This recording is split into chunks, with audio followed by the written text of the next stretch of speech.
Once your project is implemented, naturally you'll then move to the next phase. As an existing client, what you're looking for really is an account management approach which is going to support you throughout your use of the system. What they'll need to do is understand your needs. Now, it's the account management team's job to understand those requirements and to make sure that we work with you to evolve your use of the system.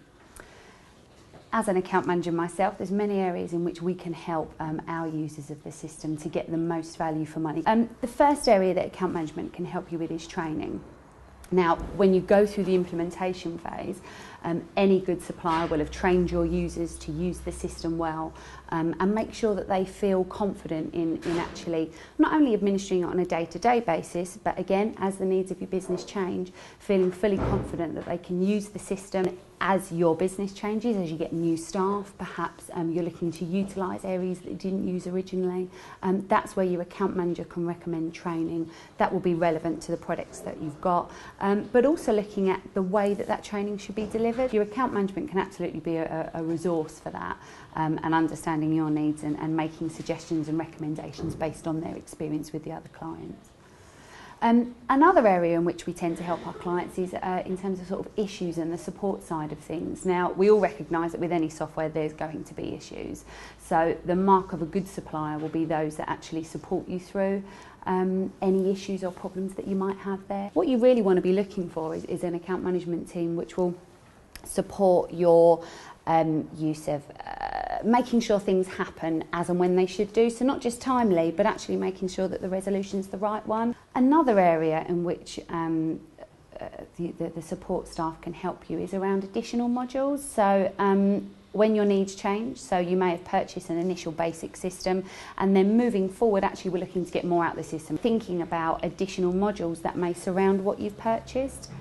Any support staff and account management team will be looking to not only to be able to provide you with information about the product, but also provide demonstrations on that, make recommendations based on their experience with their other clients, put you in touch with other clients who've actually used the system in that way, obviously provide costings and actual project implementation plan and all those sorts of things.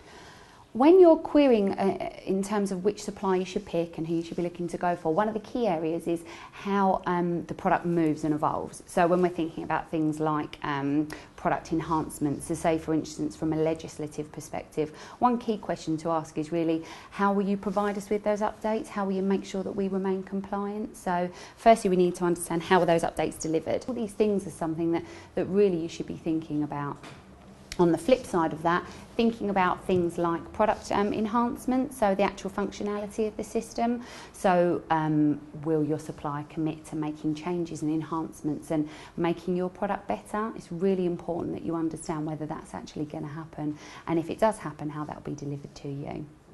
Another really fantastic area is user events. They're a great way to speak to real live users, understand other people's challenges, get tips and techniques, really make sure that you're getting the most of those events. So it's really key to ask, number one, do they run them? What's the format of them? How much do they cost? Those sorts of things.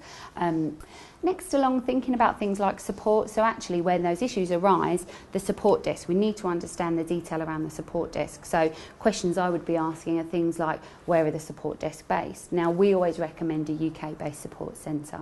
A few reasons for that. Number one, obviously language. We want to make sure there's no language barrier. Time zone is another key thing as well. We need to make sure that your core working hours are catered for in terms of a support agreement. We also recommend you thinking about severity levels, so things like if, for instance, I log a call regarding an error message that might have appeared on my system, how will that be dealt with in comparison to something that's actually physically stopping me processing payroll and actually physically stopping my job? In conclusion, really, an account management team and the support staff following implementation really should become your trusted advisor. They're there to offer you support and advice and guidance and make sure in reality that you're getting the value for money that you would expect, and that as your business transitions that they offer you the support to follow that through and make sure that the product's still relevant in years to come.